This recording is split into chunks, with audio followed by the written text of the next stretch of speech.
Biggest pest problem I have in the garden by far. It's not an insect, it's not a bird, it's a mammal. It comes out of the ground and it eats the crops under the ground. It's been my nemesis for 5 years. It's the gopher. That's what this one's about. In the past and currently, what are my methods to control gophers? Really, there's 2 methods. And a third wish list method that doesn't seem to work. Santa's not working in this case.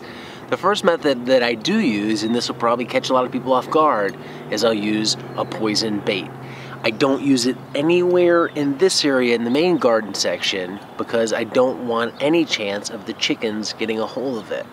But in the areas where I don't have edibles growing, in the areas where the chickens never touch, I will use a bait chunk. And it just simply looks like a bar of soap with birdseed in it. I'll put that into the runs, and it seems to work pretty well. It's by far the most effective means that I've found of controlling gophers. Now, I know that doesn't jive with some people, but it works. At some point, you got to try and cut down on the population if you have a big gopher problem, and this is one effective way to do it. The other way I've tried over the years, and this has worked okay, are using these simple style traps like this. They're effective, but the rate of efficacy is pretty low. When they work really well. You get the gopher and it's over. One thing I would recommend doing on these is just what I've done here. You tie the strap, you tie the trap to a string, and then put a piece of wood or rebar or something on the end to hold the trap from getting pulled under the ground, because they can do that. Now, I've had these traps in the ground get sprung with no gopher in them. I've had gophers fill up the hole with these traps in them, and I pull them out and they're unsprung. Like I said, they're hit or miss. The only effective means I've ever found for gopher control when you're using traps is to consistently set a lot of traps.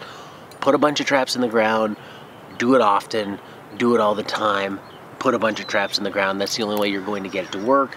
I've tried a lot of other solutions like the gopher gassers, the little vibratory devices, plant-based solutions. People talk about castor beans and castor oil. Gophers not liking those various plants that gophers don't like. None of that works. I've never found it to be true in my case, and I've never seen effective results of that. I've never found anybody using those effectively. I have wild castor beans growing on the other side of the property behind me, and there'll be gopher holes all around them. Castor beans don't work. I know somebody's going to suggest it doesn't work. That's why I've gone with the poison bait route. It's effective. It kills gophers. Again, the worry though is it gets involved in the system that you have, or an animal gets it, that type of thing. What do? There's going to be trade-offs here, so I've gone the poison bait route. One reason gophers are a pain is this run behind me is a perfect example of it. This run has been picked totally clean. Gophers have rose hell on this run back here and took out the cover crop that I had. There are no doubt 50 little gopher pop-up holes within this run. They've taken out the crop. I stopped watering it about 2 weeks ago. That's why it's as brown as it is. But the next step here is to put the chicken train onto this run and just let the chickens have at it. And I'm going to start over and try and control the gophers. But by far, they're the biggest nuisance I have out here. At this point, given the damage we have here, I'm going to bring in my default control mechanism for all this damage. I'll get the chickens on top of here, let them start working it, and start fresh in this bed. When I do that, then it's going to be heavy on to gopher trapping again to see if I can get them with the traps, because that's something I haven't used in a while. I've been going the bait route, and I'm just not having any luck because I can't put the bait in this area. So I'm going to have to go heavy with the traps and hope it works and hope I can control this population. But it has been my nightmare for 6 years since I moved in here. By far the biggest damage causer, the biggest plant killer. Lost a lot of money on plant material from gophers alone. Here's another look at the run that's been decimated by gophers, and now the lack of water. These gophers, they're the bane of my existence. The best advice I've ever heard in terms of capturing gophers or controlling the gopher population is always and often, just keep trapping. Whatever program you stick with, whether that's poison, whether that's traps, whether that's something else, you have to keep doing it all the time. Checking traps daily, resetting them daily, and have a lot of traps out there. Similar with the poison bait, you have to do it often. If you try and do it one-off, once a week, once every 2 weeks, you're not going to get results, especially if you have a lot of population. I wish there was a better method of controlling these things. The natural methods that I've found just haven't worked. I wish owls, which we have here, hawks, which we have here, king snakes, which we have here, would control the population, but they don't in a significant way. And the gophers we have out here, they're pocket gophers. You can't shoot them. They don't come above the ground. You rarely see them above the ground, so it's not an option. It's very different than a woodchuck or a marmot that you might have in other parts of the country. We don't have those. These stay under the ground, so there's no easy way to get at them. You have to introduce your control method under the ground. Now, one thing I'd love to try is that gopher gasser. It's a pretty cool little device. Just YouTube search for that and you'll see what it does. It essentially ejects propane, which is heavier than air, into the hole. Then you ignite a spark and boom, you send a shock wave throughout the gopher tunnel. Gophers go bye-bye. I like that solution.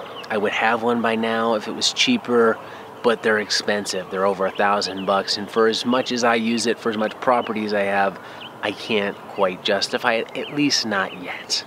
Maybe one day though, because it would make good video content. This area here is about, let's call it a square foot. And in this area we have 1, 2, 3, 4, 5, 6, 7, 8, right in this area, 8 gopher holes. It's unbelievable. If we rotate this camera 360, here are some more examples of their destruction. All these mounds of soil right here are all from the gophers. It's a pain. Chickens are now set up in this run to hit the reset button on this bed. That's one thing I love about having them. I can throw them in here, they can clean it up, and I can just start fresh. But gophers, the bane of my existence, and the bane of existence for a lot of people here in Southern California. I've been to a lot of presentations, workshops, Curtis's workshop, CRFG workshops, and people always ask, what can you do to control gophers? I've never heard anybody have a good answer for it. There just isn't a good solution other than try a bunch of stuff, keep trying, and do it always and often. If I didn't have all these tomatoes behind me that you see here, gopher basketed, most of them wouldn't be here. That's how extreme the pressure can be. I wish there was a great way to control them. They don't tend to bother the chickens. I wish they would come up during the day when the chickens were there and the chickens could take them out. They tend just to hit the runs at night when the chickens aren't there. So the chickens, they don't really help that much in terms of this problem, but they can at least fix the problem. If you have a good solution for them, one that works, flooding doesn't work, none of this biological stuff like plants in the area, it doesn't work. Trust me on that, it doesn't work. But if you do have a good solution, leave a comment below. I'll link to the traps that I use below, and they're okay. They're not great, in all honesty. It's a constant struggle, and one of the two things that I'm really jealous of are people that don't have to deal with gopher issues. The other thing is summer rain. I wish we got some, but we don't. Those are the two big things I'm jealous of when it comes to gardening that other people have that we don't here in California, but we have a lot of other advantages. In the meantime, it's deal with the gophers and try not to go Bill Murray too much in the process. Thanks for watching this one. Until next time, be nice, be thankful, and do the work.